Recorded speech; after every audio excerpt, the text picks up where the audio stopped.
Welcome everybody to another video of Dead by Daylight. My name is Cubeproductions, and today we're playing Skull Merchant using a really interesting build today. Today we're using one of the Skull Merchant's actually main 3 perks called Leverage. What this perk does, every time you hook a survivor you get a token at a max of 10, and also every time you hook a survivor it activates for the next 30 seconds. For each token, survivors heal 5% lower. That's all it does. You basically just keep hooking people and they heal slower. And it's really good because when they heal slower, perks like Thanophobia, which makes it so people repair slower, are more effective because they don't want to heal if Leverage is activated. The second perk we're using, which is another perk, one of my favorite perks, but I never get to use it, is called Hysteria. What this perk does, if you hurt a survivor who's healthy, then any survivor who is injured automatically becomes oblivious. Thanophobia makes it so that when every single person who's hooked, injured, or dying, they do 2%. They have a 2% repair, sabotage, and totem cleansing debuff. But if all 4 of them are bad, they have a 14%. And then sloppy butchers, every time you hit a survivor, they become mangled and hemorrhage, which means they bleed more and they heal slower. We're also using 2 special add-ons. Because first thing, as you can see, I don't have any green add-ons. The shotgun, the add-on that makes them oblivious. So instead, I'm using this yellow one, where if a survivor does a skill check in my drone radius, they don't get a skill check warning. And randomized strobe, a really good add-on where if a survivor goes inside the active zone, they move slower. So with this build, we're basically going to make it so survivors don't want to heal. And if a survivor decides to try and heal, it's going to take even longer. So we want them to basically stay injured, making Thanophobia be our main gen regression or our main gen perk that makes it so it's harder for survivors to do generators. And if you know, of course, if everyone's injured, it's even easier for you to be able to down them. And also I want to use Leverage because I had a challenge where I was supposed to use Leverage. But without further ado, let's get straight into the game so I can show you how good this anti-healing build is with Skull Merchant. Okay, we are on Dead Dog Saloon, one of my favorite maps and one of Skull Merchant's best maps because of how small it is.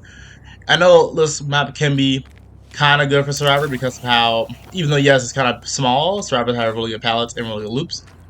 And there's really annoying lockers for Survivors to hide in and use head on. But it's really good map for Survivor, I mean for Killer, because of the fact that we basically have insanely good map pressure with Survivor. Trying to break this wall like usual. And then the piano scared me, I'm not gonna lie. But we're gonna basically just put our drone in the normal areas. But I just wanted to say that I'm glad anyone who watches the video, make sure you like, comment, and subscribe, and just share the video with anyone you know. For some reason, they decided to go towards me. I don't know why, but you know. So they're gonna go through the window, go towards me. Someone is already exposed, so I'm gonna go after him first. I don't know how he got exposed so fast, but he did. So I'm gonna go after him. But I was gonna say that if you enjoyed the video, make sure you like, comment, and subscribe. And I'm trying to upload every single day if possible, but I have not been uploading as frequently as I usually do. I miss kind of bad at the game, but it doesn't really matter because we're going down him eventually. I try to mind game the pallet, but he's like, no, I'm just gonna throw it. Which makes sense, he's exposed. But I try to upload consistently if I can. But it's not easy because sometimes I'm busy. I'm not like really busy, but sometimes I will be more busy than I expected for at a certain time. And I just don't have time to make a video, but I'm trying my best to upload as much as possible. I'm also going to be uploading probably some Survivor games as well. I might upload different killers, but I like Skull Merchant the most, that's why I use her the most. And lastly, I was going to say I might also play some other games like Deceive Inc. Only because I've been playing it off camera and I love it. So if y'all want to see other games and other killers and survivors, let me know in the comments. Of course, I'm always willing to do whatever you want. But also, I'm willing to play Skull Merchant because she's the best killer in the game, and I will never, ever not play her. But we just quickly down somebody who's exposed. This girl is quickly running over here. We got 1 stack of leverage already, so they're going to heal 5% slower. Doesn't really matter though, because only 1 person injured. But because that 1 person injured, the gens are going to be done faster, slower. But a gen does get done as I say that. That's funny. But she just traps herself for some reason, so I'm going to down her. One thing about this build though, this build is actually really good. I recommend you use it. The reason why it's so good is Thanophobia is actually a pretty good perk when it comes to slowing down the game. It makes healing slower, and it makes repairing slower. Like those 2 things are really important. This person's going to body block for some reason, like I don't have Thanophobia, and they're going to make themselves have to heal even slower, and Leverage is going to keep making them heal slower. The only real problem with Leverage is the fact that it, what's it called? It's really, really good near the end of the game, but it also only lasts for 30 seconds. But that 30 seconds doesn't really matter that much for one reason. At the end of the game, especially, there will be a point of the game where basically survivors are going to only like 2 or 3 survivors left, and with leverage being so high, they're not going to want to what's it called, heal themselves. There's no point in trying to do it if you know you're going to just have to take even longer to do it. Plus, we have Slightly Butcher, which also increases the healing speed, well, decreases how long it takes, but it's really, really bad for them. And then this person has Boiler Over, but I hit them anyway, I don't care. And I drop down. In case you know what Boiler Over does, if a survivor is being carried and then you drop down from a high height while they have Boil Over, then I believe they get like 25 or 15% of their wiggle gauge. It's automatically filled up, which is bad. And they already wiggle faster, so that is a really bad combination when it comes to killer. But as you can see, 3 people are already injured, and we got 3 stacks of leverage. So if the survivors who just hooked each other are healing right now, then we know they're gonna be healing way slower. And but down this person, I use this drone to give myself, well, to give her a speed debuff, but it doesn't work. Now I'm trying to get rid of the drone, but I can't find it because it's right above me. And I'm not gonna break the pallet yet because I believe that I can just reset the drone and make her slower and just keep the pallet down. Even though I could have broke it, but I had a feeling she would run to a different loop. Now, luckily for me, the tip of that drone hit her, and she became what's it called, hindered by 3 seconds, which mattered a lot because that's how we caught her. Then pick her up like usual, and notice how we still have 1 person injured, but I believe they're probably healing themselves right now. 1 more drink gets done, but it doesn't really matter. We already have 4 stacks of leverage. I don't know how we got the stacks so fast, honestly, but now this person's up here. I believe this is a girl with Bullet Over. It doesn't really matter if you're Bullet Over or not. I'm still going to, if I have to down you up here, I will do it. But I decided to go after someone else, because I haven't hit her yet, and I want to hit her and get her injured, just so that way I can get more stacks of leverage, and Phanophobia will be activated. This person exposed for some reason. I don't know why they decided to just stay up here knowing I'm Skull Merchant. Sometimes survivors will do dumb things. I don't really know why. Like, she just decided she wanted to expose herself. Now she's going to get her second hook. But I believe if she thinks, like, oh, Bullet Orber's going to save me, there's no way he can hook me. I'm at this high place. Oh, no. You're still going to hook you. It doesn't matter if we fall down. That's her second hook. Real fast, real easy. I know down someone over here, so I'm wondering where she went, but she already got up. So I'm going to follow the blood. Luckily for us, Slightly Butcher makes them hemorrhage. And like I said before, hemorrhage makes them be able to bleed more, so I can see the blood on the ground. Also, hemorrhage makes it so that way if a survivor would heal themselves and then stop healing themselves, the healing progression actually goes back down, which is pretty good for killer, at least. Bad for them, but good for us. So this gen in the middle of the map is really strong. We're gonna have to keep that. This guy has sprint burst. I'm just gonna ignore him because no point in chasing somebody who uses sprint burst. I'm gonna put a drone up here, make them fall back down because they're not gonna want to do a generator on a drum. I don't know why they love this window. I just don't get it. They just love staying up here. Boiler Orber's not gonna save you. I don't know what she's doing. I'm gonna fake going that way and go back over here. I'm not gonna be able to get her, but he'll throw the pallet down. I was trying to get rid of the drone so I could make her hindered, but I couldn't do it. And I missed I'm back at the game. But it doesn't really matter because we're gonna eventually get her anyway. I hope she drops the pallet.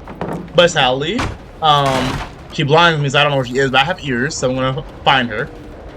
So I knew she went this way, so there's no way she can get to this window fast enough, so I'm going to hit her before she can get the window. And I don't know how that hit, but I'm not really mad. So even though I got blinded by the survivor, it doesn't really matter because we did destroy the pallet and the shack pallet is pretty strong. So we're gonna hook this person. I did see someone run towards that gen again. She is dead on hook, so now we don't have to worry about 1 person. I don't even remember killing her. I'm hooking her twice, honestly, but she definitely died.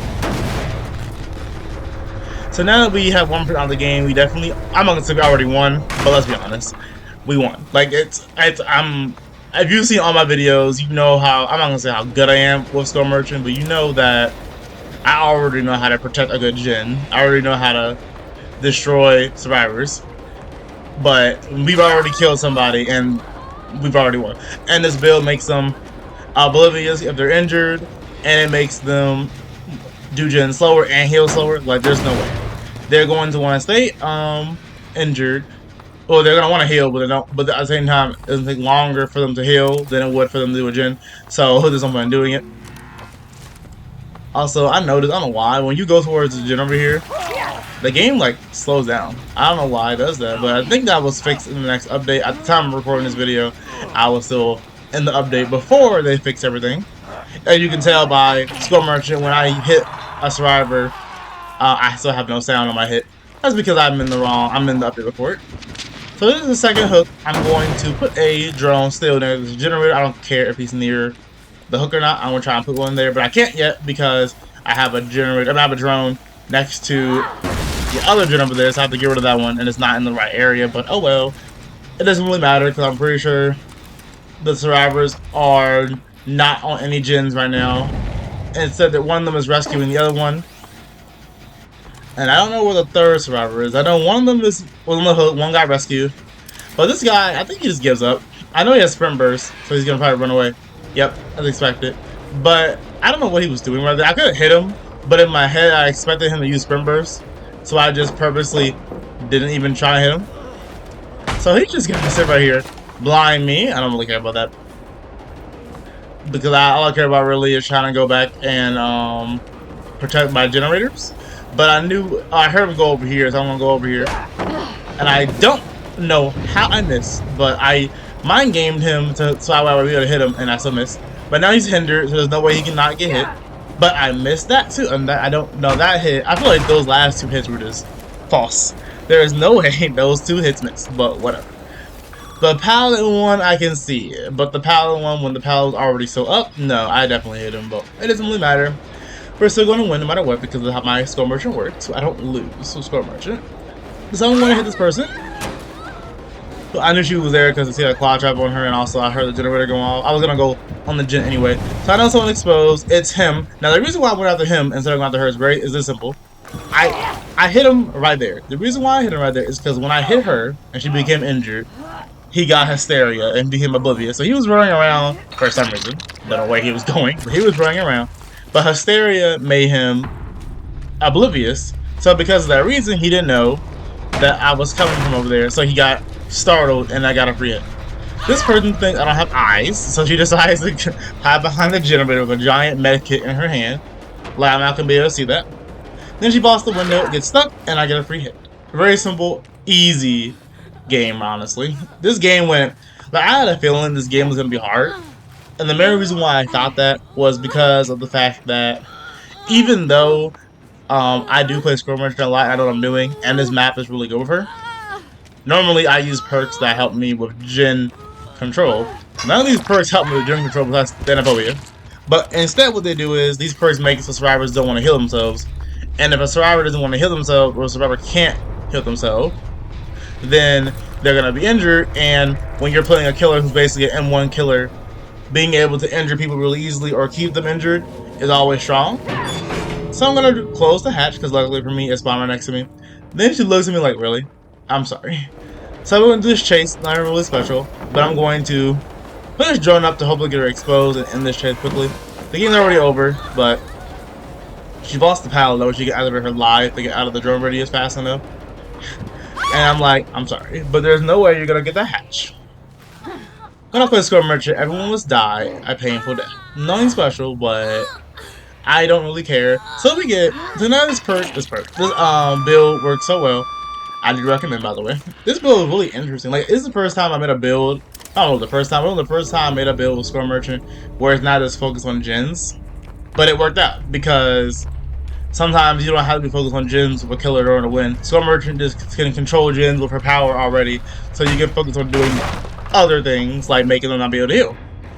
And leverage plus xenophobia plus Solid Butcher makes it already hard to heal. Then you have hysteria making them oblivious. Like, it's amazing.